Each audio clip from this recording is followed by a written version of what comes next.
Here I have XIAOMI Redmi K40, and today I'm going to show you how to enable installation from the unknown sources on this device. So firstly, you have to open settings, then you have to go to the privacy protection section, then go to the special permissions, and here you can find install unknown apps.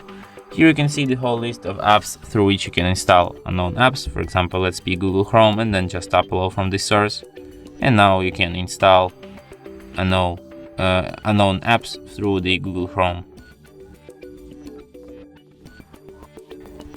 And that's how it's done. You can do the same thing to like all the other apps from this list, and that's it.